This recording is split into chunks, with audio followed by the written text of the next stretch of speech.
நாமம் மகிமைப்படுவதாக. உங்கள் யாவருக்கும் ஆண்டவராகிய இயேசு கிறிஸ்துவின் நாமத்தினால் என் அன்பான நன்றிகளையும் வாழ்த்துக்களையும் நான் தெரிவிக்கிறேன்.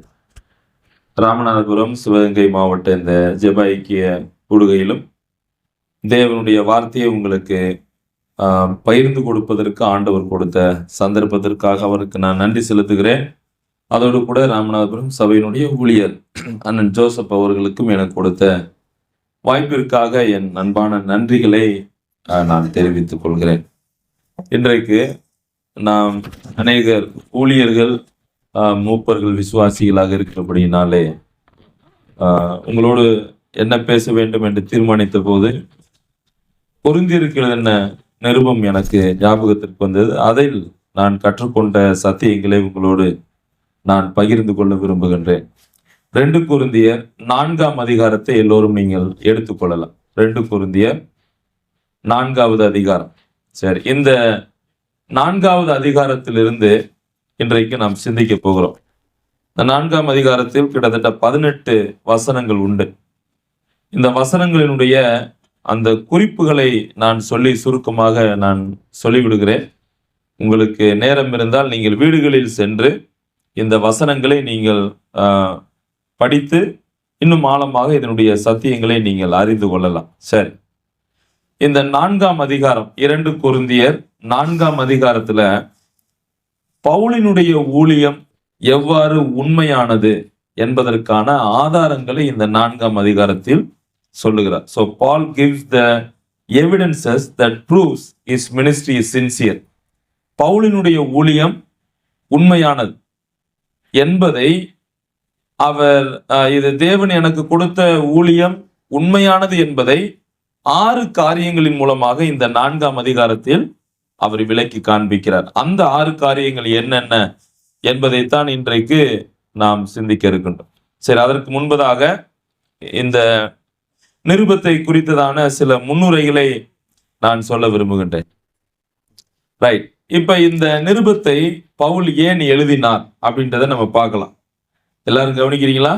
சரி, இந்த நிருபத்தை பவுல் ஏன் எழுதினார் என்று கேட்டால், பவுலை குறித்து பவுல் முதலாவதாக இந்த கொரிந்து பட்டணத்துக்கு சென்றார். அப்படி சென்று தேவனுடைய வார்த்தையை சொல்லிட்டு திரும்பி வந்துட்டார். அப்படி வந்ததுக்கு அப்புறம் தவறா போதிக்கிறவங்க, அதாவது தவறான பொய் போதகர்கள் அந்த பகுதிக்கு சென்று பவுலை குறித்து குற்றம் சாட்டினார். அதாவது பவுலை குறித்து தவறாக பேசினார். பவுல் முதல் முறையாக போய் அங்கே தேவ வார்த்தை அவங்களுக்கு சொல்லிட்டு வந்துட்டார். அப்படி வந்ததுக்கு அப்புறம் இந்த பொய் போதகர்கள் பவுலுக்கு எதிராக மக்களை ஏவி விட்டாங்க.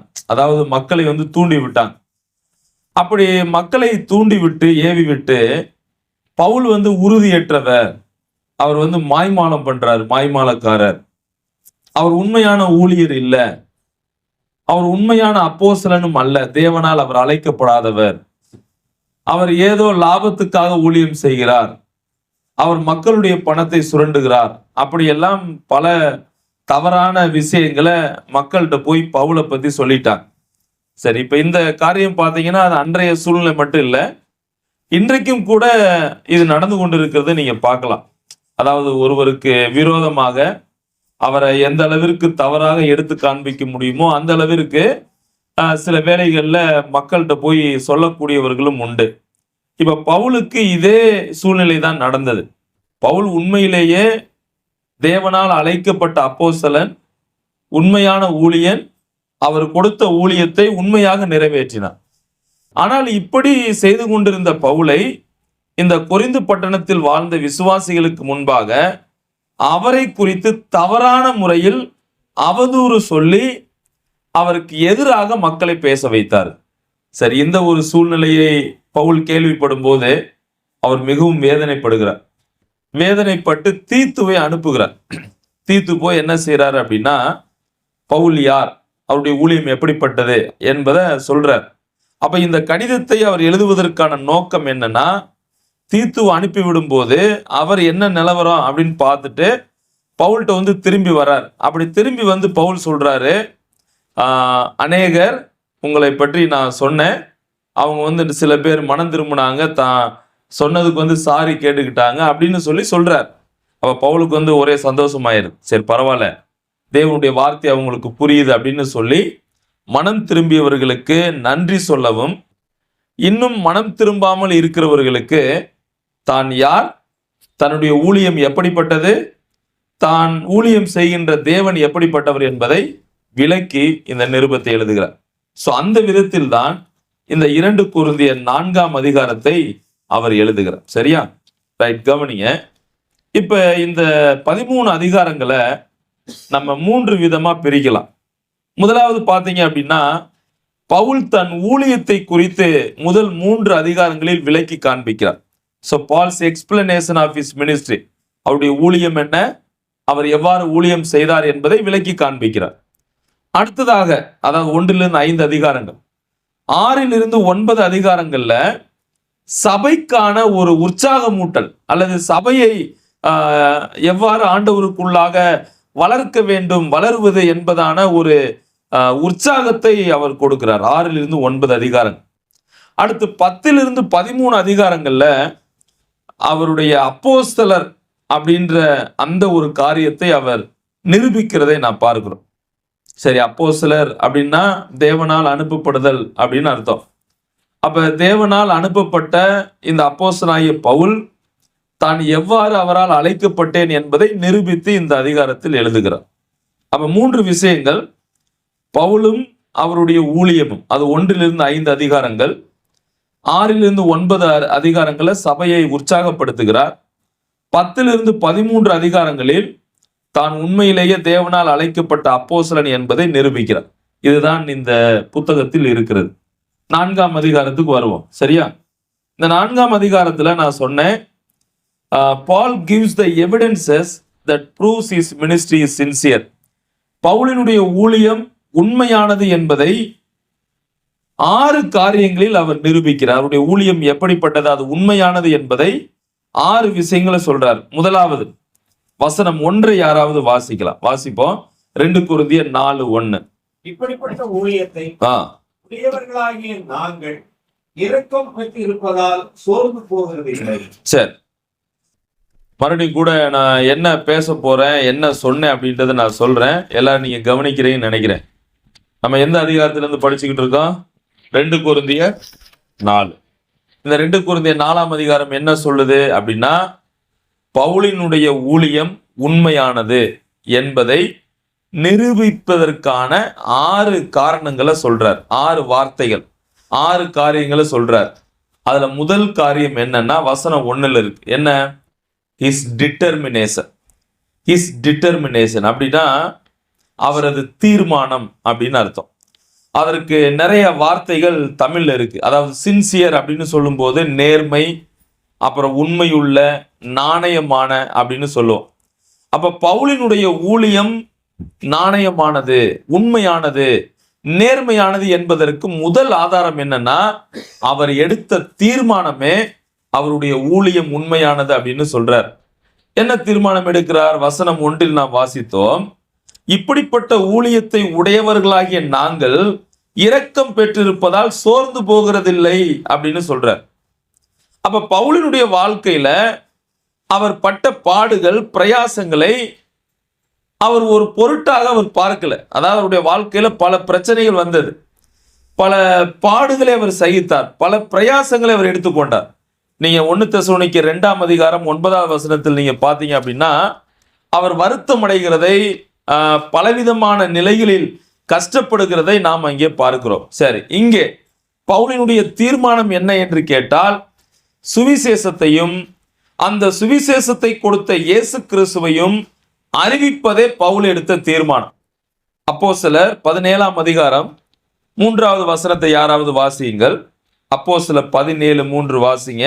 கிறிஸ்து பாடுபடவும் மரித்தோரிலிருந்து எழுந்திருக்கவும் வேண்டியது என்றும் நான் உங்களுக்கு அறிவிக்கிற இந்த இயேசு கிறிஸ்து என்றும் காண்பித்து திருஷ்டாந்தப்படுத்தினான். எஸ், பவுல் பாருங்க, அவர் எப்போது ரட்சிக்கப்பட்டாரோ, அதாவது எப்போது அவர் மனம் திரும்பினாரோ, அந்த நேரத்தில் அவர் எப்ப மனம் திரும்பினாரோ அதை தொடர்ந்து என்ன செய்கிறார்? பவுல் ஜெபாலயங்களுக்கு சென்று இயேசுவே கிறிஸ்து என்று திருஷ்டாந்தப்படுத்துகிறார். ஏனென்றால் ஒரு காலகட்டத்தில் இயேசு கிறிஸ்துவை அவர் விசுவாசிக்காமல் நம்பாமல் இருக்கிறார்.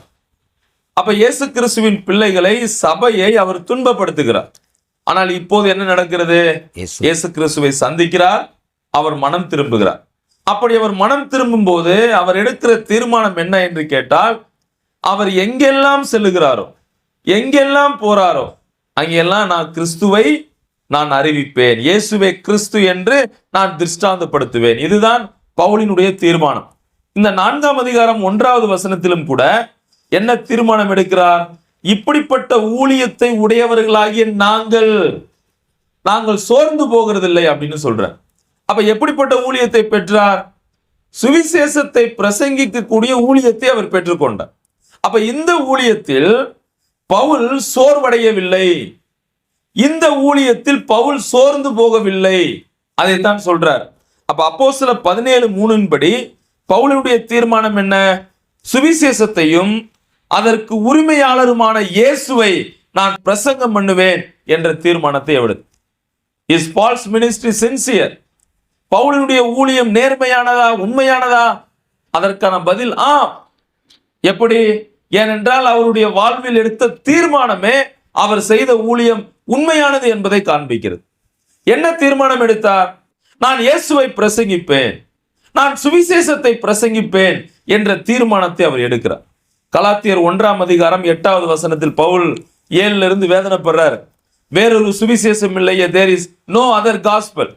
நீங்கள் இவ்வளவு இந்த கிருபையினால் அழைத்த இயேசு கிறிஸ்துவை விட்டு இவ்வளவு சீக்கிரமாய் நீங்கள் போகிறீர்கள் என்பதை நினைத்து நான் வேதனைப்படுகிறேன் அப்படின்னு சொல்றார்.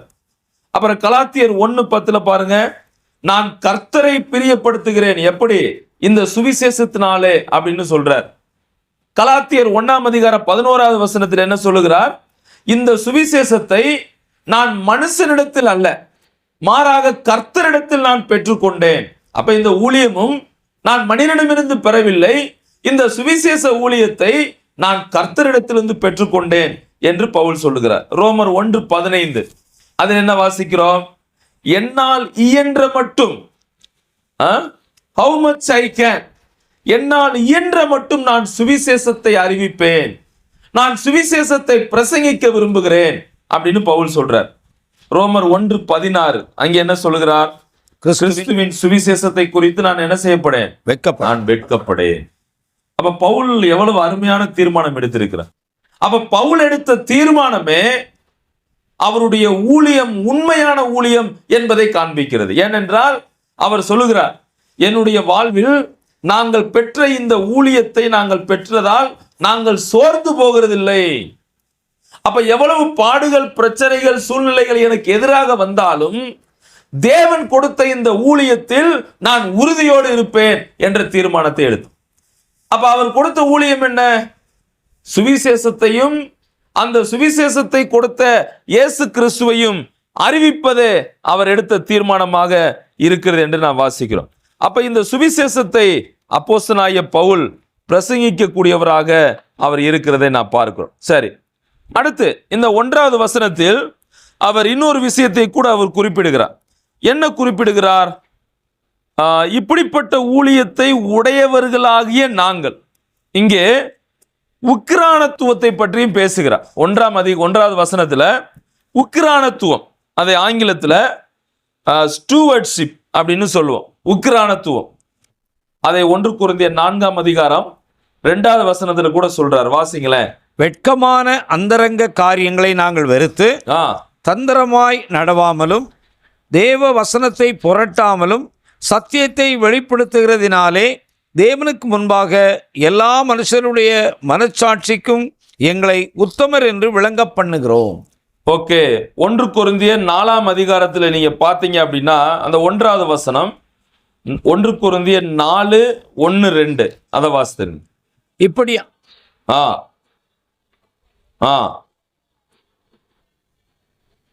எண்ணிக்கொள்ள கடம் போதும். அப்ப 2வது அந்த 1வது வசனத்தில் தான் உக்கிரானக்காரன் என்பதை அவர் சொல்லுகிறார். இந்த உக்கிரானக்காரன் அப்படின்னா ஆங்கிலத்தில் ஸ்டூவர்ட்ஷிப். இந்த உக்கிரானத்துவம் உக்கிரானம் உள்ளவன் அல்லது இந்த உக்கிரானம் செய்யக்கூடியவர் அவர் எப்படிப்பட்டவராக இருக்க வேண்டும் என்பதை பவுல் சொல்லுகிறார். அப்ப நான் எனது ஊழியம் அது உக்கிரானத்துவமாக பவுல் பார்க்கிறார். ஆண்டவர் எனக்கு கொடுத்த ஊழியம் எப்படிப்பட்டது?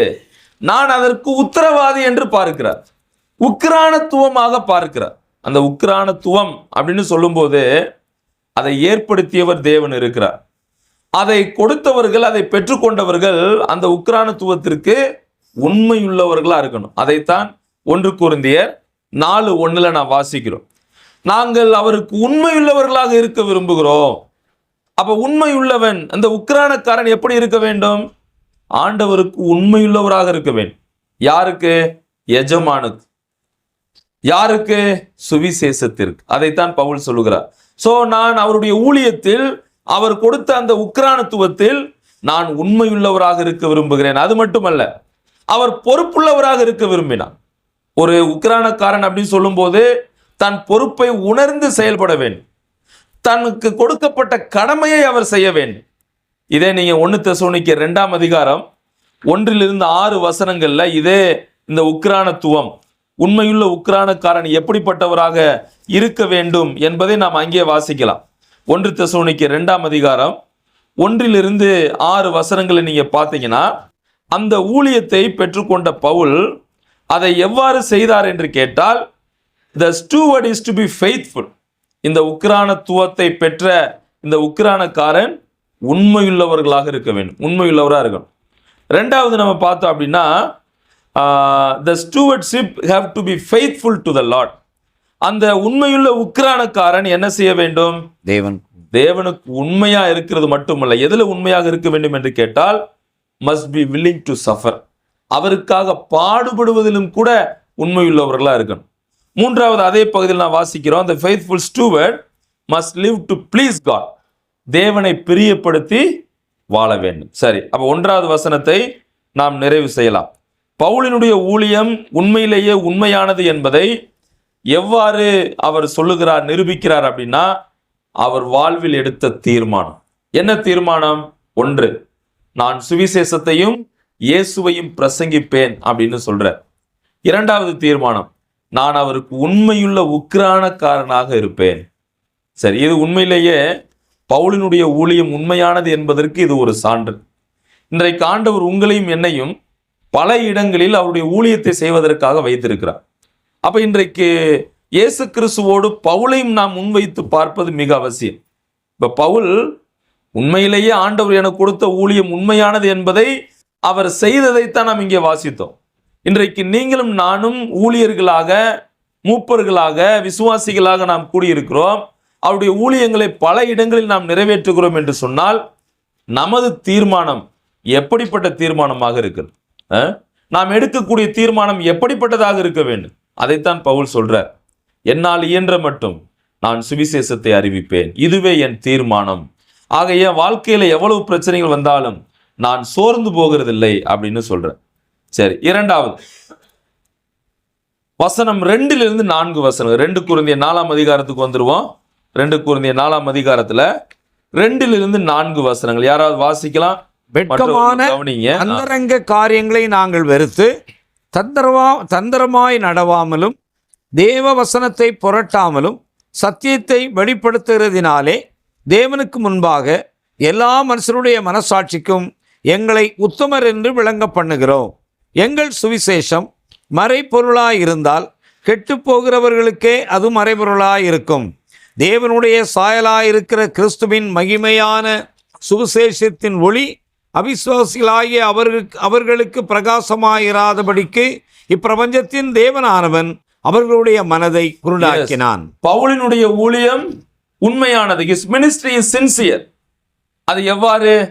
முதலாவது நாம் பார்த்தோம், அவருடைய தீர்மானமே அந்த ஊழியம் உண்மையானது என்பதை நிரூபிக்கிறார். என்ன தீர்மானம் எடுத்தார்? I have to preach the gospel. I have to preach the crucified Christ.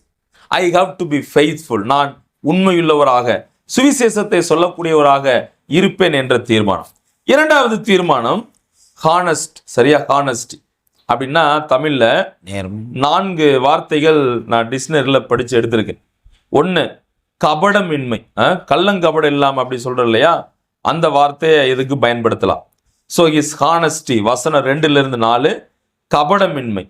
இன்னொரு வார்த்தை உண்மை, ஹானஸ்ட் அப்படின்னா உண்மை அப்படின்ற வார்த்தையும் வருது. மூன்றாவது அர்த்தம் வந்து நேர்மை அப்படின்னு வருது, நேர்மை. சரியா?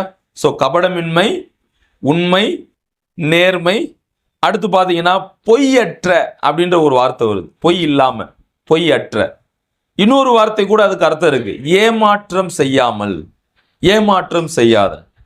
அப்ப பவுலின் ஊழியம் உண்மையிலேயே தேவனால் கொடுக்கப்பட்டது, அவர் நேர்மையானவர், அது உண்மையானது என்பதை பவுல் எவ்வாறு இரண்டாவது நிரூபிக்கிறார் என்று கேட்டால், அவருடைய நேர்மையே அதற்கு ஆதாரமாக இருக்கிறது. ஹிஸ் ஹானஸ்டி, அவருடைய கபடமின்மை, அவருடைய உண்மைத்தன்மை, அவருடைய நேர்மையான தன்மை, அது என்ன? அதைத்தான் நான் வாசித்தோம். அந்த வசனத்தை நீங்க நல்லா கவனிங்க. 2-4 வசனங்களை, அந்த 2வது வார்த்தையை பாருங்க. தந்திரமாய் நடவாமலும் வேத வசனத்தை புரட்டாமலும். அப்ப பவுல் ஆண்டவருக்கு எப்படி இருக்க விரும்பினார்? அவர் நேர்மையா இருக்க விரும்பினார். அவர் பொய் சொல்ல கூடாது என்று அவர் விரும்பினார். அவர் தன்னை அழைத்த தேவனை ஏமாற்ற வேண்டும் என்று அவர் விரும்பவில்லை. அப்ப அவர் ஏமாற்றாமல் இருக்க வேண்டும் என்று நினைத்தார். அவர் கள்ளம் கபடம் இல்லாமல் வாழணும்னு நினைச்சார். இந்த வார்த்தையை பவுல் சொல்லும் போது நிச்சயமா பவுல் இப்படி யோசித்திருப்பார், இந்த விஷயங்கள்லாம் யாரு செய்வா? வேத வசனத்தை புரட்டுறது, தந்திரமா நடக்கிறது, அப்புறம் பார்த்தீங்கன்னா மனசாட்சியின்படி நடவாமல் இருப்பது யாருன்னா சில தவறான போதகர்கள். அன்றைய நாட்கள்ல நான் ஏற்கனவே சொன்னேன், பவுலுக்கு நிறைய எதிராளிகள் இருந்தாங்க, அதாவது சத்தியத்தின் நிமித்தமாக. ஸோ அப்படிப்பட்டவர்கள் என்ன செய்வாங்க? அவங்க தந்திரமா நடப்பாங்க, மக்களை வந்து தன் வசம் இழுப்பதற்காக நிறைய காரியங்கள் செய்வாங்க. அவங்க வேத புரட்டுகளை கொண்டு வருவாங்க. நீங்க 2 பேதுரு 3ஆம் அதிகாரம் 2ஆம் அதிகாரம் 3ஆம் அதிகாரத்துல பார்த்தீங்கன்னா இந்த தவறான போதகர்கள் என்ன செய்வாங்க அப்படின்றத சொல்லப்பட்டிருக்கு. அதே போல 2 தீமோத்தேயுவிலுமே சொல்லப்படுது. அப்ப இந்த தவறான போதகர்கள் என்ன செய்வாங்க? ஜனங்களை தன் வசம் இழுப்பார்கள், இயேசுவை தேவன் இல்லை என்று சொல்லி மறுதலிப்பார்கள், பல வேத புரட்டுக்களை அவர் கொண்டு வருவார்கள். அதாவது சொல்லுவது உண்மையானதை போல இருக்கும், ஆனால் உண்மையிலேயே அது சத்தியம் இல்லை. சரி, இப்ப பவுல் நினைச்சிருந்தாருன்னா இந்த விதமாக அவர் செஞ்சிருக்கலாம். ஆனா பவுல் அப்படி செய்ய விரும்பல. ஏன்னா அவருடைய ஊழியம் உண்மையானது என்பதை உணர்ந்து அவர் நேர்மையோடு உண்மையோடு கபடம் இல்லாமல் வாழ்ந்தார். Paul was not crafty, Paul was not deceitful. அவர் யாரையும் ஏமாற்ற விரும்பல, அவர் யாரையும் தந்திரமாய் நடக்க பண்ண விரும்பல. அவரை குறித்து சாட்சி 1 தெசலோனிக்கேயர்ல சொல்றார் பார், எடுங்க. 1 தெசலோனிக்கேயர் 2ஆம் அதிகாரத்துல 1 தெசலோனிக்கேயர் 2 1-11 வசனங்கள் நீங்க வீடுகளில் போய் படிக்கலாம். சில வசனங்கள் நான் வாசித்து காட்டுறேன் பாருங்க. 3வது வசனம், எங்கள் போதகம் வஞ்சகத்தினாலும் துராசையினாலும் உண்டாகவில்லை. அதுல என்ன இல்லை? கபடம் இல்லை. அப்ப கபடம் உள்ள போதனை எங்கே இருக்கும்? யார் செய்வா அப்படின்னா தவறான போதகர்கள். சாத்தான் அவர்களை அடிமைப்படுத்தி இந்த தவறான போதகர்களை போதிக்க சொல்லுவான். இன்னைக்கு கூட பாருங்க, today there are mixing philosophy and error. இன்றைக்கும் பலவிதமான தத்துவ ஞானத்தினால் போதனைகள் நிறைந்திருக்கிறது. ஆவியானவரால் நிரப்பப்பட்டு ஆண்டவர் நமக்கு சொல்லக்கூடிய வார்த்தைகளை சொல்லுவதற்கு பதிலாக தங்கள் சுய ஞானத்தை, சொந்த ஞானத்தை பயன்படுத்தி தவறான உபதேசத்தை சேர்த்து போதிக்கிறார். ஆனால் பவுல் தன்னை பற்றி சொல்லும்போது சொல்லுகிறார், எங்கள் போதகம் வஞ்சகத்தினாலேயோ துராசையினாலேயோ அது உண்டாகல. அதுல என்ன இல்ல? கபடம் இல்ல. ஏன்னா he was the man of honest. அவர் நேர்மையுள்ளவராக அவர் இருந்தார். அடுத்து பாருங்க, அந்த 4வது வசனத்துல கடைசியில, நாங்கள் மனுஷருக்கு அல்ல எங்கள் இருதயங்களை சோதித்தருகிற தேவனுக்கு பிரியம் உண்டாக பேசுகிறோம். பாருங்க, பவுலுடைய வாழ்க்கை நினைக்கும் போது, இந்த சாட்சியெல்லாம் நினைக்கும் போது ரொம்ப ஆச்சரியமா இருக்கு. He gives the open challenge. அவர் எல்லாருக்குமே பப்ளிக்கா சொல்றாரு. அவருடைய பேச்சுல வந்து மறைவு கிடையாது. அவர் பயப்படல, நேர்மையா சொல்றார்.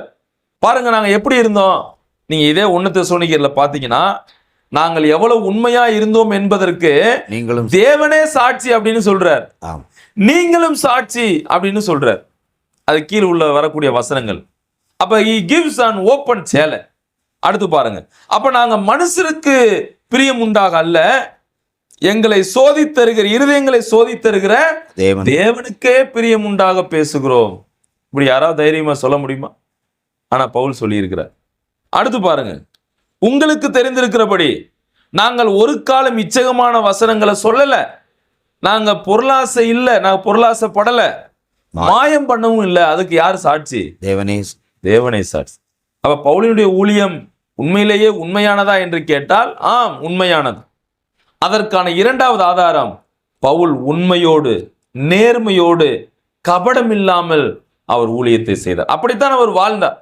அதைத்தான் நீங்க சொல்லுகிறார், நாங்கள் தவறான போதகர்கள் போதிக்கிறபடி, தந்திரமாய் நடக்க சொல்லுகிறபடி, வேத வசனத்தை புரட்டி பேசுகிறபடி நான் செய்யவில்லை, நாங்கள் அப்படி செய்யவில்லை. அதனால தான் சொல்றார், வெட்கமான அந்தரங்க காரியங்களை நாங்கள் வெறுத்து தந்திரமாய் நடவாமலும் தேவ வசனத்தை புரட்டாமலும் சத்தியத்தை வெளிப்படுத்துகிறதுனாலே தேவனுக்கு முன்பாக எல்லா மனுஷருடைய மனசாட்சிக்கும் எங்களை உத்தமர் என்று விளங்க பண்ணுகிறோம். எவ்வளவு நேர்மையா அவர் சொல்றார் பாருங்க.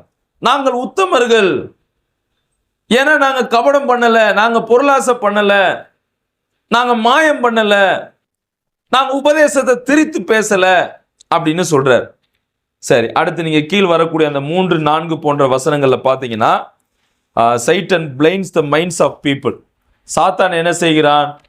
மனிதர்களுடைய இருதயத்தை அவன் தன் கைவசப்படுத்துகிறதை நாம் அங்கே பார்க்கிறோம். பாருங்க, தேவனுடைய சாயலா இருக்கிற கிறிஸ்துவின் மகிமையான சுவிசேஷத்தின் ஒளி அவர்கள் மத்தியில் பிரகாசமாய் இராதபடிக்கு அவன் அவர்களுடைய மனதை என்ன செய்கிறானா? குருடாக்குகிறான்.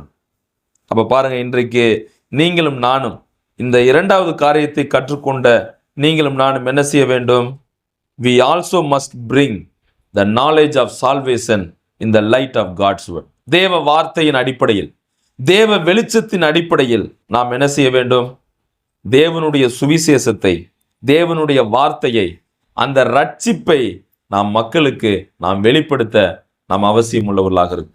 இதிலே கள்ளம் கபடமோ மாயமோ இல்லை. அதைத்தான் பவுல் சொல்லுகிறார். மூன்றாவது விஷயத்துக்கு போயிடலாம். வசனம் 5 7 வசனங்கள், சரியா? வசனம் 5 7 அவருடைய தாழ்மையை பத்தி சொல்றார். Is humility.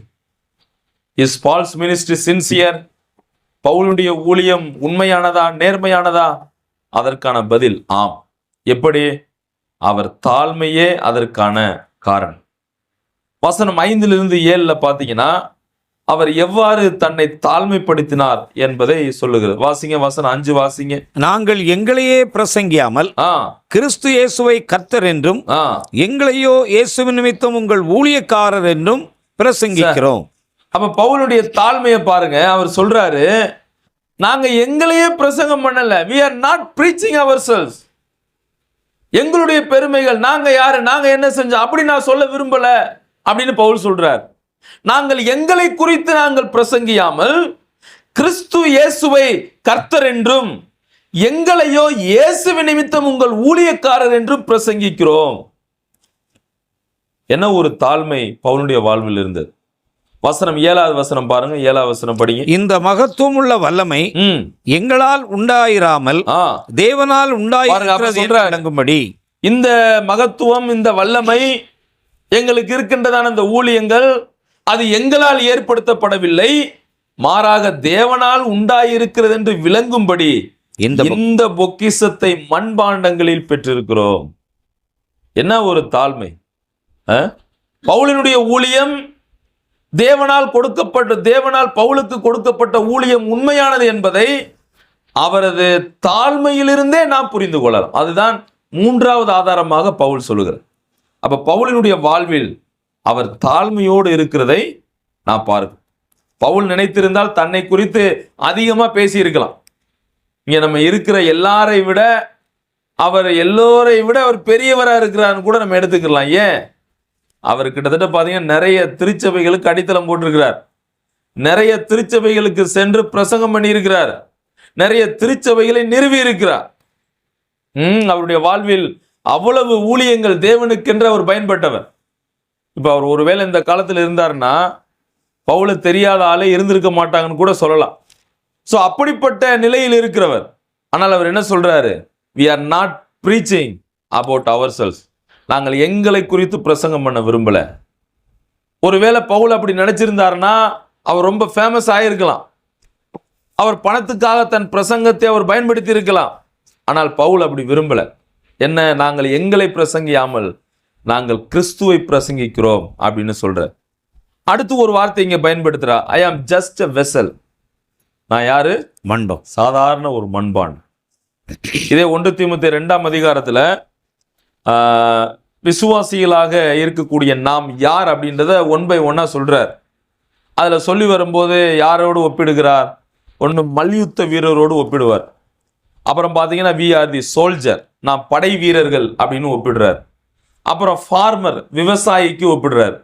அப்படி ஒன்றன் பின் ஒன்றாக அவர் ஒப்பிடும்போது கடைசியில் இங்கே சொல்றார், நாங்கள் கனத்திற்குரிய பாத்திரமாக எண்ணப்பட வேண்டும்.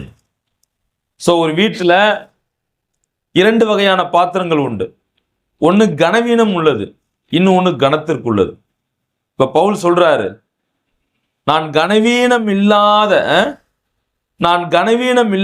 ஒரு நிலையில் ஆண்டவரால் நான் கனப்படுத்தப்பட்டேன் அப்படின்னு சொல்றேன். அப்ப நீங்களும் நானும் இப்படிப்பட்ட தாழ்மையை நாம் கற்றுக்கொள்ள வேண்டும்.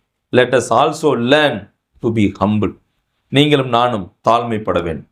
4வது, பவுலினுடைய ஊழியம் உண்மையானது என்பதை வசனம் 8 to 10 வசனங்கள்ல அந்த ஆதாரத்தை தரார். என்ன ஆதாரம்? His sufferings, அவரது பாடுகள். சரியா? வசனம் 8 to 10. Is Paul's ministry sincere? Yes. அதற்கு என்ன பதில்?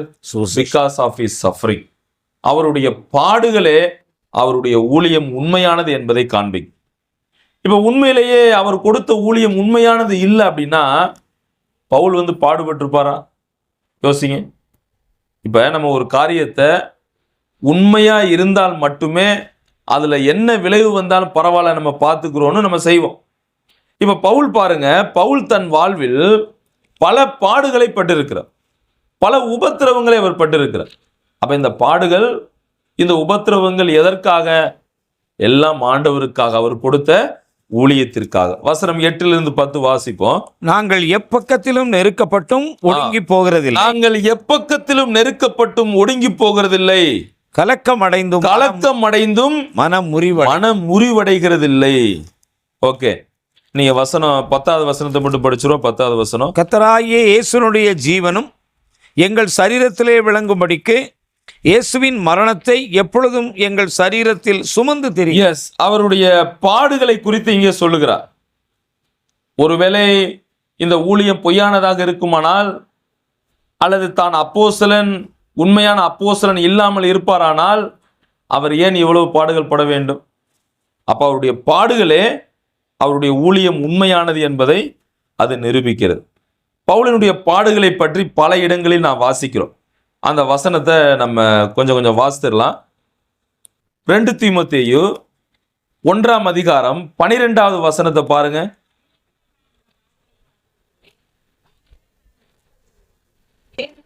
நான் விசுவாசித்திருக்கிறவர் இன்னாரென்று அறிவேன். நான் அவருக்கு ஒப்புக்கொடுப்பதை அவர் அந்நாள் வரைக்கும் காத்துக்கொள்ள வல்லவராய் இருக்கிறார் என்று நிச்சயித்தும் இருக்கிறேன். எஸ், 2 தீமோத்தேயு 1:12 என்ன சொல்றார் பாருங்க. அதன் நிமித்தம், கிறிஸ்துவின் நிமித்தம், சுவிசேஷத்து நிமித்தம் நான் இந்த பாடுகளை அனுபவிக்கிறேன், ஆயினும் நான் வெட்கப்படுகிறதில்லை. ஏன்னா நான் விசுவாசிக்கிறவர் இன்னார் என்பதை நான் அறிந்திருக்கிறேன். நான் அவரிடத்தில் ஒப்பு கொடுத்ததை அந்நாள் வரைக்கும் காத்துக்கொள்ள அவர் வல்லவராய் இருக்கிறார் என்ற நிச்சயம் எனக்கு உண்டு. அப்ப பவுலுடைய வாழ்க்கையில் பாடுகளை ஒரு பொருட்டாக எண்ணல. 1 தெசலோனிக்கேயர் 2ஆம் அதிகாரம் 2வது வசனத்தை பாருங்க. 1 தெசலோனிக்கேயர் 2:2 படிச்சு பாருங்க. உங்களுக்கு தெரிந்திருக்கிறபடி முன்னே பிலிப்பி பட்டணத்திலே நாங்கள் பாடுபட்டு, முன்னே பிலிப்பு பட்டணத்திலே நாங்கள் பாடுபட்டோம். அப்போஸ்தலர் 16ஆம் அதிகாரத்துல பவுலினுடைய 2வது மிஷனரி பயணத்தின் போது பவுலும் சீலாவும் இணைந்து இந்த ஊழியத்தை நிறைவேற்றுறாங்க. அப்ப என்ன ஆச்சு? ஆற்றங்கரையோரமா அவங்க ஜெபம் பண்றாங்க. ஆண்டவர் சில ஆத்துமாக்களை கொண்டு வர்றாரு. குறிப்பாக லீதியால் அங்கே மனம் திரும்புகிறார். அப்புறம் அசுத்தாவி கொண்டிருந்த ஒரு பெண்ணை சுகப்படுத்துறாங்க. அப்புறம் ஒரு சிறைச்சாலைக்காரன் அவர் ரட்சிக்கப்படுறார். இந்த சம்பவங்கள் 16ஆம் அதிகாரத்தில் நடக்குது.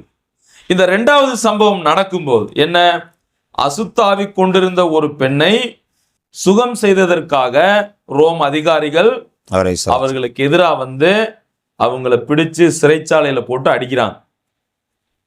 அதை அவர்கள் ஏற்றுக்கொண்டாங்க. அங்க என்ன வாசிக்கிறோம், நடுராத்திரியிலே பவுலும் சீலாவும் என்ன செய்தார்களா, ஜெபம் பண்ணி தேவனை துதித்தார்கள், பாடினார்கள் என்று பாருங்கள்.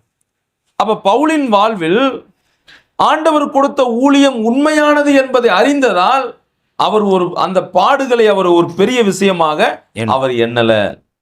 அடுத்து பாருங்க 9ஆம் வசனத்திலையும் பாருங்க, அதே 1 தெசலோனிக்கேயர் 2:9 படிச்சு பாருங்க. சகோதரரே, நாங்கள் பட்ட பிரயாசமும் ஒருவனுக்கும் பாரமாயிராமல் போதும். நாங்கள் பட்ட பிரயாசம், நாங்கள் என்ன பிரயாசப்பட்டோம், எவ்வாறு கஷ்டப்பட்டோம், எவ்வாறு பாடுபட்டோம் என்பதை நீங்கள் அறிந்திருக்கிறீர்கள் அப்படின்னு சொல்றார்.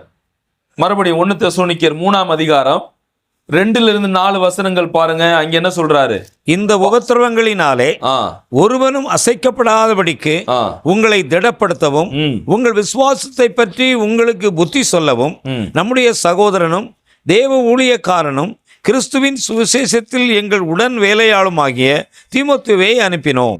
இப்படிப்பட்ட உபத்திரவங்களை சகிக்க நாங்கள் நியமிக்கப்பட்டிருக்கிறோம் என்று நீங்கள் அறிந்திருக்கிறீர்களே.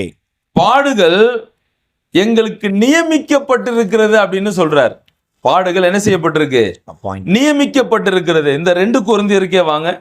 2 கொரிந்தியர் 11ஆம் அதிகாரத்துல 2 கொரிந்தியர் 11 வசனம் 24 இருந்து 23 இருந்து நீங்க இப்ப படிக்க வேணா, நமக்கு நேரம் இல்லை, அதை அங்கங்க வாசிக்கிற பாருங்க. 23ஆம் வசனத்துல என்ன சொல்றாரு, 3வது லைன், நான் அதிகமாய் பிரயாசப்பட்டவன், அதிகமாய் அடிபட்டவன், அதிகமாய் காவல்களில் வைக்கப்பட்டவன், அநேகந்தரம் மரண அவதியில் அகப்பட்டவன். சோ இது பூரா அவரது பாடுகள். வசனம் 26 பாருங்க, அநேகந்தரம் பிரயாணம் பண்ணினேன், ஆறுகளால் வந்த மோசங்கள், கள்ளரால் வந்த மோசங்கள், என் சுய ஜனங்களால் வந்த மோசங்கள், அந்நிய ஜனங்களால் வந்த மோசங்கள். சோ எவ்வளவு பாடுகள், எவ்வளவு பிரச்சனைகள். நீங்க பவுலை பற்றி பார்க்கும்போது பவுலுக்கு நல்ல ஒரு பழக்கம் இருந்தது. என்ன பழக்கம் அப்படின்னா, பவுல் எங்கெல்லாம் போனாரோ அங்கே முதலாவது ஜெபாலயத்துக்கு போவார். ஜெபாலயத்திற்கு போய் நம்ம ஏற்கனவே படிச்சோம் அப்போஸ்தலர் 17:3 என்ன, இயேசுவே கிறிஸ்து என்று திருஷ்டாந்தப்படுத்துகிறார். அவர் மனம் திரும்பிய பின்பு அவர் எங்கெல்லாம் சென்றாரோ அங்கெல்லாம் இயேசுவை கிறிஸ்து என்று திருஷ்டாந்தப்படுத்துகிறார். இப்போ உதாரணமா நீங்க அப்போஸ்தலர் 17ஆம் அதிகாரம் பாருங்க. அங்க என்ன இருக்கு, அவர்கள் அம்பிபோலி அப்போலோனியா பட்டணத்தை கடந்து தெசலோனிக்கே பட்டணத்துக்கு வந்தாங்க. அப்படி வரும்போது என்ன ஆச்சு, அங்கே யூதருடைய ஒரு ஜெபாலயம் இருந்தது. அங்க என்ன செய்கிறார் பவுல், தன் வழக்கத்தின்படியே அங்கே அநேகர் இயேசுவை ஏற்றுக்கொள்றாங்க. சரியா, அப்ப ஜெபாலயத்துக்கு போறாரு, அங்கே இயேசுவை அவர் பிரசங்கம் செய்கிறார், அநேகர் விசுவாசத்திற்குள்ள வராங்க. உடனே என்ன ஆகுது, அவரை போன்றதான இருந்த யூதர்கள் அவருக்கு எதிர்ப்பு தெரிவிக்கிறார். உடனே தெசலோனிக்கே பட்டணத்திலிருந்து பெராயா பட்டணம் போறாங்க. அங்கேயும் என்னாச்சு, யூதர்கள் எதிர்த்தாங்க, சுவிசேஷத்தை சொல்லக்கூடாதுன்னு சொன்னாங்க. உடனே அங்கிருந்து அத்தேனே பட்டணத்துக்கு போறார். ஸோ அப்போ பவுலுடைய வாழ்வில் பார்த்துங்க, தன் சொந்த ஜனங்கள், சுய ஜனங்களால் அவர் பாடுபட்டார். சரியா, வெளியில மட்டும் இல்லை, தன் சொந்த ஜனங்களே அவரை பாடுகளுக்கு உட்படுத்தினதை நம்ம பார்க்கலாம். சரி, அப்ப 4வது விஷயம், பவுலினுடைய ஊழியம் உண்மையானதா அப்படின்னு கேட்டா நிச்சயமா உண்மையானது. அதற்கு 4வது ஆதாரம் பவுல் என்ன சொல்லுகிறார், நான் அவருக்காய் படுகின்ற பாடுகளே அவர் கொடுத்த ஊழியம் உண்மையானது அப்படின்னு பவுல் சொல்றார். 5வது, சீக்கிரம் முடிச்சிடலாம், வசனம் 11 15 வசனங்கள். சரியா, நம்ம வாசிக்க வேண்டாம், நமக்கு நேரம் இல்லை. அந்த பகுதியில் 11 15 வசனங்கள்ல அவருடைய அன்செல்ஃபிஷ்னஸ் அப்படின்னா சுயநலம் இல்லாத ஒரு வாழ்வு, அதுவே தேவன் கொடுத்த ஊழியம் உண்மை அப்படின்னு சொல்லுது. நீங்க அந்த வசனத்தை நீங்க மேலோட்டமா நீங்க பாருங்க. வசனம் 11 15 வசனத்துல நீங்க பார்த்தீங்க அப்படின்னா அவருக்கு சுயம் இல்லாத ஒரு வாழ்வை நாம் அங்கே நான் வாசிக்கிறோம். என்ன, எப்படி எனில் 11, சாவுக்கினமான எங்கள் மாம்சத்திலே இயேசுவினுடைய ஜீவனும் விளங்கும்படிக்கு உயிரோடு இருக்கிற நாங்கள் எப்பொழுதும் இயேசுவின் நிமித்த மரணத்திற்கு ஒப்பு கொடுக்கப்படுகிறோம். இந்த வார்த்தை அந்த செல்ஃபிஷ், அன்செல்ஃபிஷ்னஸ், தமிழ்ல தன் மறுப்பு அப்படின்னு அர்த்தம் வருது. சுயநலம். அடுத்து பிறர் நலம் பேணுதல், அதாவது மற்றவர்களை கூட எண்ணி பார்ப்பது. அடுத்து ஒரு அர்த்தம் வருது தன்னலமற்ற, சுயநலம் பார்க்காத. அப்ப பவுலினுடைய ஊழியம் உண்மையானது என்பதை அவர் எவ்வாறு நிரூபிக்கிறார் என்று கேட்டால், எனக்கு சுயநலம் இல்லை, சுயத்தை நான் சாகடித்தேன் அப்படின்னு சொல்றார். எனக்கு என்னில் நான் சுயநலம் பார்க்காமல், தன்னலம் இல்லாமல் மற்றவர்கள் நலம் காண நான் ஆசைப்படுகிறேன் அப்படின்னு சொல்றார். சிம்பிளா சொல்லணும்னா அப்படித்தான் சொல்றார். சரி, அப்ப கவனிங்க, பவுல் சொல்றார் இதெல்லாம் எதுக்காக?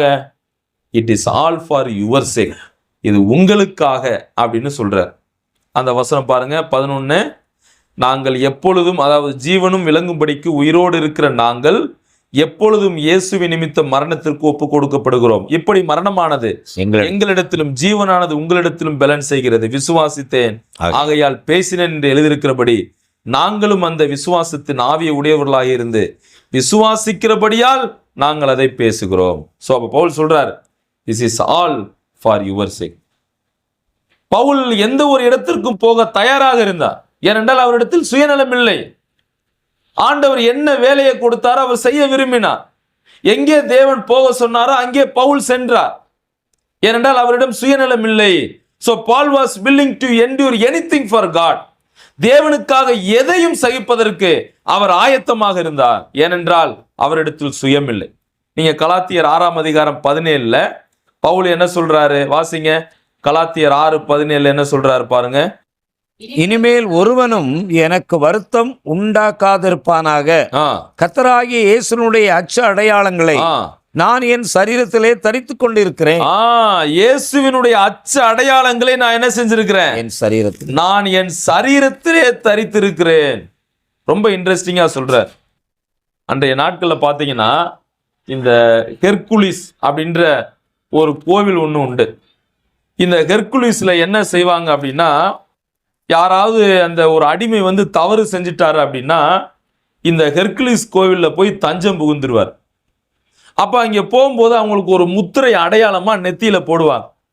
அப்போ அந்த அடையாளத்தை அந்த எஜமானே பார்த்தா கூட அவரை தண்டிக்க கூடாது. ஏன்னா இவர் வந்து இப்போது சேஃப்டியா இருக்காரு, பாதுகாக்கப்படுறாரு, அவரை யாரும் அடிக்கக்கூடாது. ஸோ இப்போ பவுல் சொல்றாரு, I bear in my body the marks of the Lord Christ. கிறிஸ்துவினுடைய அந்த அச்ச அடையாளங்களை நான் தரித்திருக்கிறேன் அப்படின்னா என்ன சொல்றாரு? I am belonging to him, I want to testify him, I am belonging to him. நான் அவருக்குரியவன். அப்ப அந்த அடையாளத்தை என் சரீரத்தில் நான் அணிந்திருக்கிறேன் அப்படின்னு சொல்றார். பாருங்க, நிறைய இடங்கள்ல நீங்களும் நானும் சுவிசேஷமா இருக்கிறோம். we are called the gospel. நாம் சுவிசேஷமாக இருக்கிறோம், நிருபங்களாக நாம் அழைக்கப்படுகிறோம். அப்படின்னா என்ன அர்த்தம்? மற்றவர்கள் கிறிஸ்துவை என்னில் பார்க்கணும், என்னை மட்டும் பார்க்க கூடாது. என்னை பார்க்கும்போது என்னில் யாரை பார்க்கணும்? கிறிஸ்துவை காண வேண்டும். ஏனென்றால் நாம் சுவிசேஷங்களாக இருக்கிறோம். நம்ம ஒருத்தவங்களை போய் ஆண்டவரை பற்றி சொல்லுவது அவசியம்தான். அப்படி சொல்ல முடியாமல் இருக்கக்கூடிய ஒரு அவசியம் ஏற்பட்டாலும் கூட நம்மை பார்ப்பதே அந்த சுவிசேஷமாக அவர்கள் எண்ண வேண்டும். சரி, அப்ப 5வது விஷயம், பவுலினுடைய ஊழியம் உண்மையானது என்பதற்கு சான்று அவரிடம் சுயநலம் இல்லை. லாஸ்ட் ஒன், கடைசியாக வசனம் 16 19 வசனங்கள், சரியா? 2 கொரிந்தியர் 4:16 19 வசனங்கள். அதுல இஸ் ஃபெய்த், விசுவாசம் என்று நான் பார்க்கலாம். சரியா? வசனம் 16 19. Is Paul's ministry sincere? பவுலுடைய ஊழியம் உண்மையானதா? ஆமாம். எப்படி? Because of his faith. அவருடைய விசுவாசமே அவர் கொடுத்த ஊழியம் உண்மையானது என்பதை சொல்லுகிறது. அவருடைய விசுவாசம் என்ன? வசனம் 16 சொல்றார், வாசிப்போம். ஆனபடியினாலே நாங்கள் சோர்ந்து போகிறது. அவருடைய விசுவாசம் பாருங்க. ஆனபடியினாலே, therefore. அப்ப அதுக்கு மேல என்ன படிச்சோம்? கிட்டத்தட்ட 5 விஷயங்களை நம்ம படிச்சுட்டு வரோம். அவருடைய பாடுகள் அவருக்கு வந்துச்சு. அவரிடத்தில் சுயநலம் இல்லை, மக்களுக்காக சேவை செய்ய விரும்பினார், சுவிசேஷத்தை பிரசங்கிக்க விரும்பினார். ஆகவே ஆனபடியினாலே நாங்க என்ன செய்யறதில்ல, சோர்ந்து போகிறதில்லை. That is his faith. அதுதான் அவருடைய விசுவாசம். ஏனென்றால் அவர் எங்களுக்கு கொடுத்த ஊழியத்தில் நாங்கள் உண்மையாக இருக்க விரும்பியதால் இப்போது நாங்கள் சோர்ந்து போகிறதில்லை. அடுத்து, எங்கள் புறம்பான மனுஷனானது என்ன செய்கிறான், அழிந்தும் உள்ளான மனிதனானது நாளுக்கு நாள் புதிதாக்கப்படுகிறது. அவருடைய விசுவாசத்தை பாருங்க.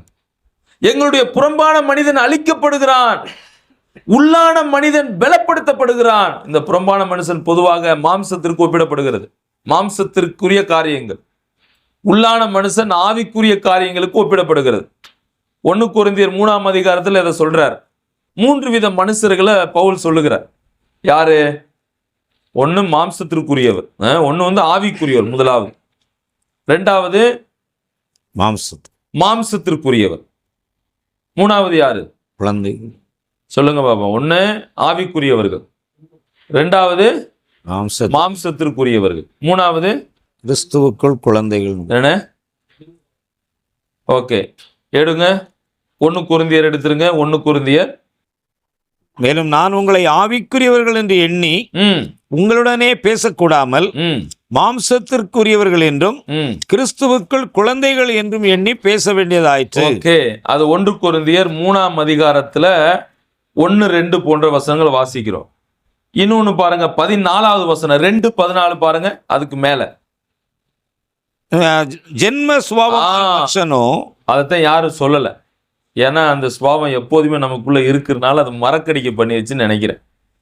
நம்ம ரட்சிக்கப்பட்டிருந்தாலும் கூட எப்போதுமே இந்த 2 சுபாவம் நமக்கு இருக்கு. 1 ஆவிக்குரிய சுபாவம், இன்னொன்னு என்ன? மாம்சத்திற்குரிய ஜென்ம சுபாவம். சரி, இங்க 3 கேட்டகரியில சொல்றார். ஆவிக்குரியவர்கள், அவர்கள் தேவனுடைய காரியத்தை ஆராய்ந்து நிதானிப்பார். ஜென்ம சுபாவமான மனுஷன் என்பவன் யாரு? ரட்சிக்கப்படாதவங்க. மாம்சத்திற்குரியவர்கள் யாரு? ரட்சிக்கப்பட்டவங்க. ஆனா அவர்கள் மாம்சத்திற்கு முக்கியத்துவம் கொடுப்பாரு. இதே நீங்க 2 கொரிந்தியர் 3ல நான் அதுக்கு முன்னாடி சொன்ன அந்த வசனங்கள் அங்க இருக்கு பாருங்க. 3ஆம் அதிகாரம் 3வது வசனத்துல, ஏனெனில் நீங்கள் எங்கள் ஊழியத்தினால் உண்டாகிய கிறிஸ்துவின் நிருபங்களாய் இருக்கிறீர்கள். ரைட், ஓகே, கவனிங்க. அப்ப நம்ம 1 கொரிந்தியர் 3ஆம் அதிகாரத்துல 3 வித மனிதர்களை அங்கே சொல்றார். அப்ப உள்ளான மனிதன் என்ன செய்யணும்? நாளுக்கு நாள் பலப்படும். எவ்வாறு? ஆவியானவரின் உதவியோடு, வேத வசனம் வாசிப்பதிலிருந்து, ஜெபிப்பதிலிருந்து நமது உள்ளான மனுஷன் பலப்படும். அப்ப புறம்பான மாம்சத்திற்குரிய மனுஷன் நாளுக்கு நாள் என்ன செய்யணும்? அழிக்கப்பட வேண்டும். எபேசியர் 4ல் ரொம்ப அருமையா சொல்றார். பழைய மனுஷன் மற்றும் புதிய மனுஷன். பழைய மனுஷனுக்குரிய சுபாவங்களை என்ன செஞ்சிருங்க? களைந்து போடுங்க. புதிய மனுஷனுக்குரிய சுபாவத்தை நீங்க தரித்து கொள்ளுங்கள். ரைட். அப்ப பவுலினுடைய அந்த விசுவாசம் மிக பெரியது. அடுத்து அந்த பகுதியில் சொல்றாரு, அவருடைய பாடுகளை மகிமைக்கு ஒப்பிடும் போது இந்த பிரச்சனைகள்லாம் ஒரு பெருசாவே அவருக்கு தெரியல. வசனம் 17 படிங்க. மேலும் காணப்படுகிறவைகளை அல்ல, காணப்படாதவைகளை நோக்கி இருக்கிற நமக்கு அதி சீக்கிரத்தில் நீங்கும் இந்த லேசான நம்முடைய உபத்திரவம். அந்த வார்த்தையை பாருங்க, எப்படிப்பட்ட உபத்திரவமா? அதி சீக்கிரத்தில் லேசான உபத்திரவம். எது லேசான உபத்திரவம்? அவரை அடிச்ச அடி அவருக்கு எப்படி இருக்கு? லேசான உபத்திரம்.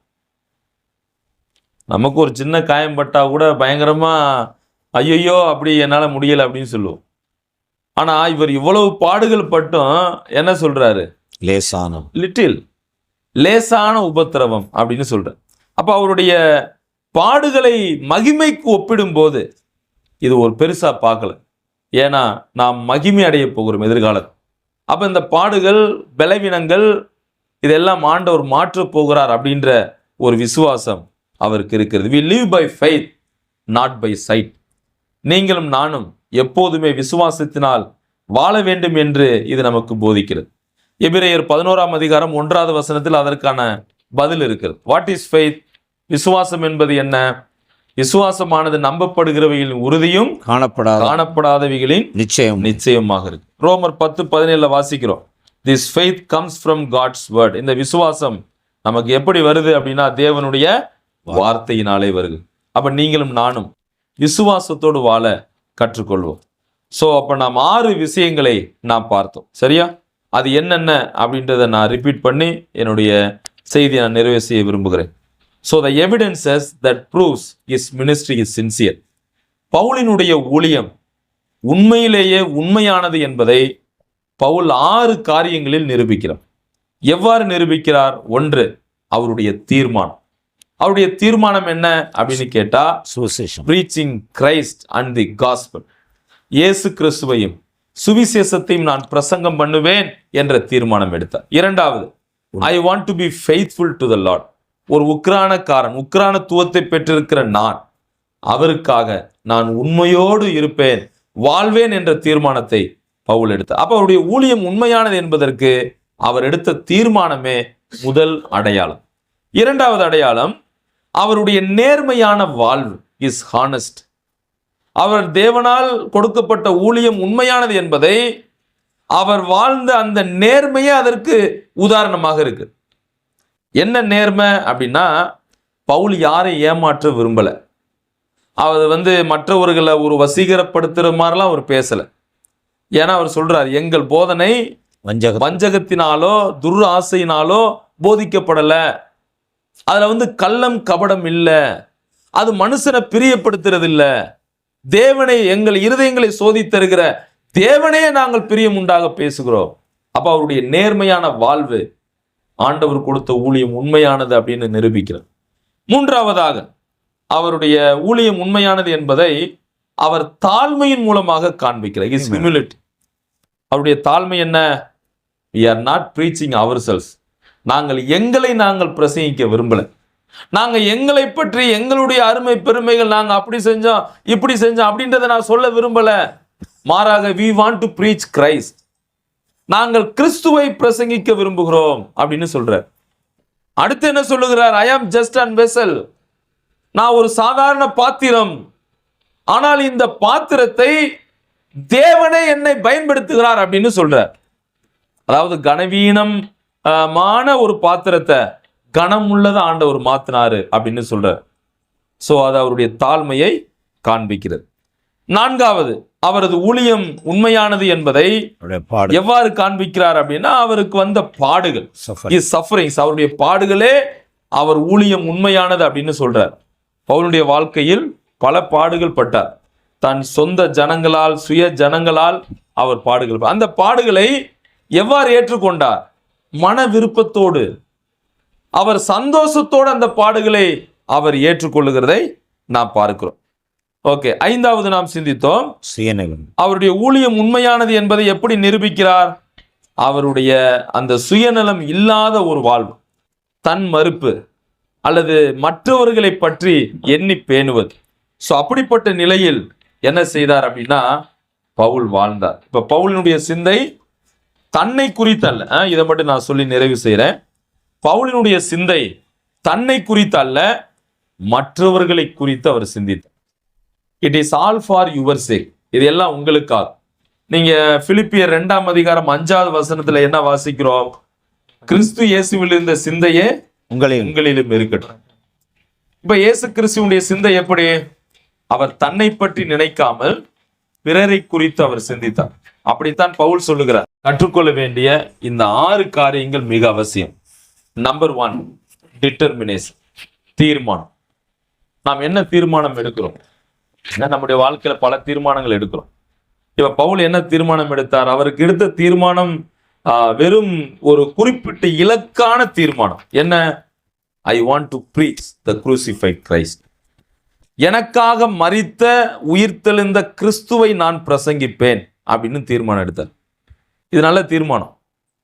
இப்ப நம்ம எவ்வளவு பேரை நம்ம சந்திக்கிறோம். நம்முடைய நண்பர்கள் இருக்கிறாங்க, நம்முடைய உறவினர்கள் இருக்கிறாங்க.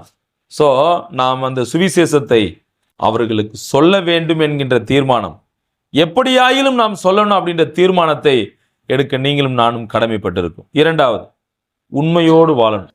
ஏன்னா ஆண்டவர் நமக்கு பொறுப்புகளை கொடுத்திருக்கிறார். நம்ம எல்லாருமே யாரு? உக்கிரானக்காரர். நம்ம எல்லாருமே யாரு? சொல்லுங்க பார்ப்போம். உக்கிரானக்காரர். ஆண்டவர் உங்களுக்கு பொறுப்புகளை கொடுத்திருக்கிறார். ஆண்டவர் எனக்கு சில பொறுப்புகளை கொடுத்திருக்கிறார். அப்ப நான் என்ன செய்யணும்? அந்த பொறுப்பை கொடுத்த எஜமானுக்கு உண்மையா இருக்கணும். நீங்க நிறைய உவமையெல்லாம் படிச்சிருப்பீங்க. ஒருத்தருக்கு ஒரு 5 தாலந்து கொடுக்குறார், ஒருத்தருக்கு 2 தாலந்து கொடுக்குறார், ஒருத்தருக்கு 1 கொடுக்குறார். ஆனா சிலர் பயன்படுத்துறாங்க, சிலர் என்ன செய்யல, பயன்படுத்தல. இப்ப ஆண்டவர் உங்களுக்கும் எனக்கும் கொடுத்த பொறுப்புகள்ல நம்ம உண்மையோடு நிறைவேற்று, அவருடைய ஊழியத்திற்கு அது பயன்படுத்த வேண்டும். 2வது நேர்மை, இஸ் ஹானஸ்ட். ஒரு நேர்மையோடு வாழ்ந்தார். அவர் மற்றவர்கள் தவறாக போதிக்கிற அந்த நேர்மை அப்படின்றது குறிப்பா சத்தியத்துல தான் சொல்றார். So he was honest in doctrine. ஏன்னா அவர் சத்தியத்தை புரட்டி பேசல, தவறா பேசல, மக்களை இழுக்க வேண்டும் என்பதற்காக அவர் பேசல, அவர் சரியான சத்தியத்தை பேசினார். அதனால தான் பவுல் தீமோத்தேயுவுக்கு சொல்லும்போது என்ன சொல்றாரு? நீ ஆரோக்கியமான உபதேசத்தை நீ பேசு அப்படின்னு சொல்றார். You preach the sound doctrine. அப்ப இன்றைக்கு உங்களுடைய என்னுடைய நேர்மை, நாம் சத்தியத்திற்கு நாம் நேர்மையாக நாம் இருக்கணும். 3வது நாம் சிந்தித்தோம் தாழ்மை, ஹியூமிலிட்டி. ஸோ நாம் தாழ்மைப்படும் போது தான் ஆண்டவர் நம்மை உயர்த்துகிறார். சரியா? இப்போ பவுலினுடைய தாழ்மையை நம்ம அப்படித்தான் பார்த்தோம். என்ன தாழ்மை? நாங்கள் எங்களை பற்றி சொல்லலை, ஆண்டவரை பற்றி சொல்கிறோம். 4வது பாடுகள். சரி, பவுலுக்கு எவ்வளவோ பாடுகள் வந்தது, அதை நம்ம பார்த்தோம். இன்னும் பெரிய லிஸ்ட்லாம் இருக்குது.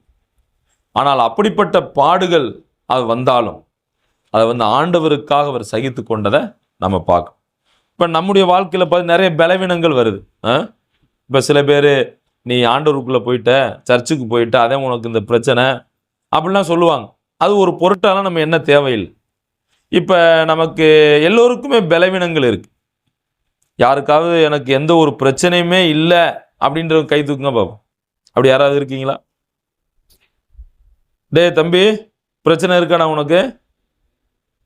அவனுக்கு கூட பிரச்சனை இருக்கு, எங்களை விளையாட விட மாட்டான், அது ஒரு பிரச்சனை.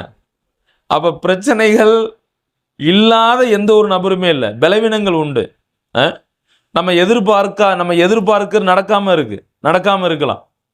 ஸோ நமது சூழ்நிலைகள் வேறு விதமா போகலாம். நம்ம ஒன்று நினைச்சிருப்போம், நடந்தது ஒன்றா இருக்கும். நம்ம ஒரு திட்டம் வச்சிருப்போம், ஆண்டுடைய திட்டம் வேற மாதிரி இருக்கும். ஸோ அப்போ பாருங்க, என்ன நம் வாழ்வில் வந்தாலும் நாம் அந்த பாடுகளை அவருக்காக நாம் ஏற்றுக்கொண்டு வாழ வேண்டும். அப்போ அந்த பாடுகளை ஆண்டவருக்காக அவர் ஏற்றுக்கொண்டு. சரியா? 5வது சுயநலம் அவர்கிட்ட இல்லை. இந்த வார்த்தை சொல்லும்போது இயேசு கிறிஸ்துவனுடைய சீசர்களும் அவர் கொடுத்த அந்த அழைப்பும் தான் ஞாபகம் வரும். என்ன? ஒருவன் என்னை பின்பற்றி வர விரும்பினால் என்ன செய்யணும்? தன்னைத்தான் வெறுத்து என்ன செய்யணும்? சிலுவையை எடுத்துக்கொண்டு என்னை பின்பற்ற வேண்டும். அப்ப சுயநலம் நமக்கு அவசியம். சரியா? சுயம் அது நம்ம சாகடிக்கணும். நீங்க ரோமர் 6ஆம் அதிகாரத்துல இருக்கு. அதே போல பவுல் பிலிப்பியர்ல சொல்றார், நான் சிலுவையில் அறையப்பட்டிருக்கிறேன், என் சுயத்தை நான் அதில் அடிச்சிட்டேன். ஸோ அப்போ சுயம் நம்மில் இருக்கக்கூடாது. கடைசியாக சிந்தித்தோம் விசுவாசம், ஃபெய்த். அப்போ நம்முடைய விசுவாசம் வரக்கூடிய அவருடைய வருகையை நோக்கி இருக்கிறது, சீக்கிரமாக வரப்போகிறது. அப்போ நம்முடைய வாழ்க்கையில் இந்த விசுவாசத்தை வைத்து பார்க்கும்போது நம்ம எந்த ஒரு காரியத்தையும் நம்மால் ஏற்றுக்கொள்வதற்கு அது தயாராக நம்மை மாற்றும். எனவே அவர் மோட்டிவ்ஸ் மஸ்ட் பி பியூர்.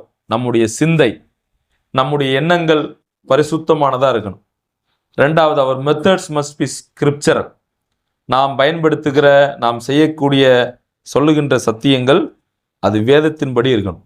அது மட்டுமல்ல, we must be true to the God's word. தேவ வார்த்தைக்கு நாம் உண்மையுள்ளவர்களாக இருக்கணும். ஸோ இப்படிப்பட்ட ஊழியத்தை தான் ஆண்டவர் உங்களுக்கும் எனக்கும் அவர் கொடுத்திருக்கிறார். எனவே அந்த கனமான ஊழியத்தில் நீங்களும் நானும் உண்மையுள்ளவர்களாக இருந்து அந்த ஊழியத்தை நிறைவேற்ற ஆண்டவர் நமக்கு உதவி செய்யட்டும். தேவ நாமம் மகிமைப்படுவதாக. இந்த வாய்ப்பிற்காக ஆண்டவருக்கு நன்றி செலுத்துகிறேன்.